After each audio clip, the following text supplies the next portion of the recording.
Let's take a look at MLB.com's latest top 10 prospects. They had a re-ranking. Jackson Holliday of the Baltimore Orioles, he is killing it. D-Row, what'd you tell me? He's hitting 400 in Double-A? I don't know what he's currently hitting, but it looked that way about a week or two ago. And Paul Skenes, of course, recently drafted. Dylan Cruz is great. Yep, Dylan Cruz hit his first Grand Slam at the Pro Ball level just this week in Lynchburg, Virginia. So already providing dividends for the Washington Ethan Nationals. Salas is like 12 years old in IA ball. Yeah, 16, 17 years old. It's amazing. All right, let's bring in Jim Callis. He's all over this, and he joins us now here on MLB Central. As you saw, Jim, there at the top of y'all's list is Orioles infielder Jackson Holliday. Why was he ranked #1 across the board? He's just so talented at such a young age. He's only hitting 344 in Double-A, so he's slumping a little bit from the 400. But, like, he can do it all. I mean, he's 19 years old. He's already reached Double-A. I think he's a career 327 hitter in Pro Ball. I think he's the best hitter in the minor leagues. He's probably going to have 25, 30 homer power. That might be selling a little bit short. He can run. He can play shortstop. He's not fazed by anything that he sees in baseball. You grew up as a son of Matt Holliday, so he grew up around the game. You can see there the scouting report. I mean, he's just so advanced for a 19-year-old hitter. And I do think it was there's an extremely talented group of players on this top 100 prospects list. But for me, he was pretty clearly the #1 guy. He's just that good, that young. I really don't know what the flaw in his game is. I mean, at this rate, he's going to be in Baltimore at some point next year when he's 20 years old. Wow. All right, after only being drafted #1 last month, Paul Skenes is already ranked as MLB.com's top pitching prospect. What kind of pressure do you think surrounds him right now? Maybe there's some pressure. I mean, you're the #1 pick. The Pirates haven't been to the playoffs for a while. It looked like it really bothered him yesterday because he had an 11-pitch pro debut, and he threw 99 to 101, struck out Walker Jenkins, who was the #5 pick in the draft. I mean, look, there's a lot of pressure on this guy all season at LSU, too. And I know it's a different level, but LSU fans are probably the most intense in college baseball. He had a lot of expectations, and they won a national title, and he delivered. So I think he's used to pressure.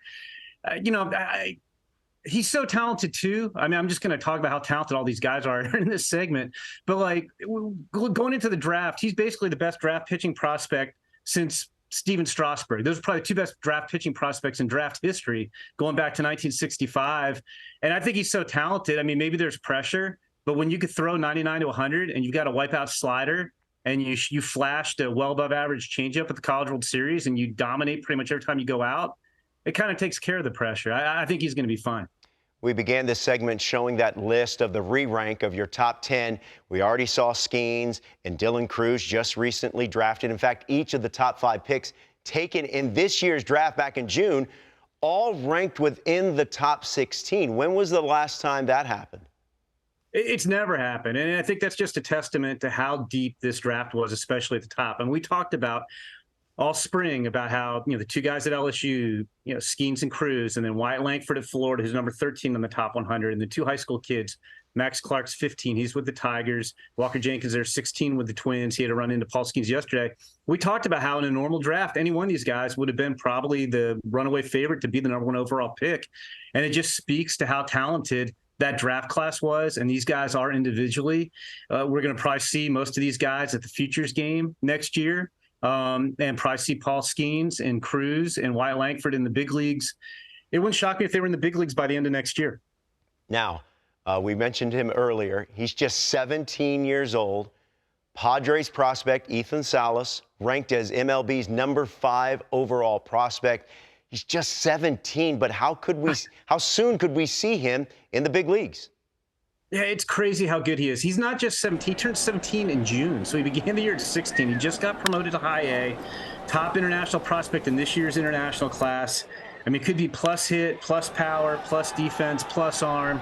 Not plus run because he's a catcher, but he's close to an average runner, which is plus for a catcher. Grew up around the game. He's from a baseball family. He speaks English. He speaks Spanish. Besides the tools, the skills are off the chart. It's a great approach. He communicates well with his pitchers. He calls the game well. He's really good at running a staff at only 17. The really great players kind of throw out your timetable. And, he signed this year at 16, and you would have probably thought naturally, okay, 4 or 5 years away, he'll get there at at 21, 20 maybe. I think he's going to be in the big leagues by the end of 2025 at this rate. I mean, shoot, he's in high A. He just turned 17 2 months ago. Wow.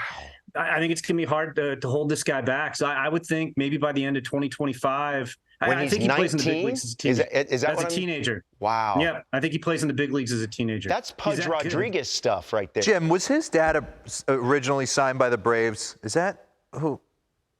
I know he got like his dad, and I think his uncle played. God, I feel like I seen a Salas in big league camp. And he grew up some in Orlando before they moved back to Venezuela. So he was very fluent in both English and Spanish. His brother's in the twin system. But yeah, and that's why, I mean, going back to Jackson Holiday, I think when you grow up around the game and you know what to expect, it gives those guys a leg up. I mean, you also get all the reps, but you're also not fazed by you've seen your family do this. And so I think it makes an easier transition for these guys.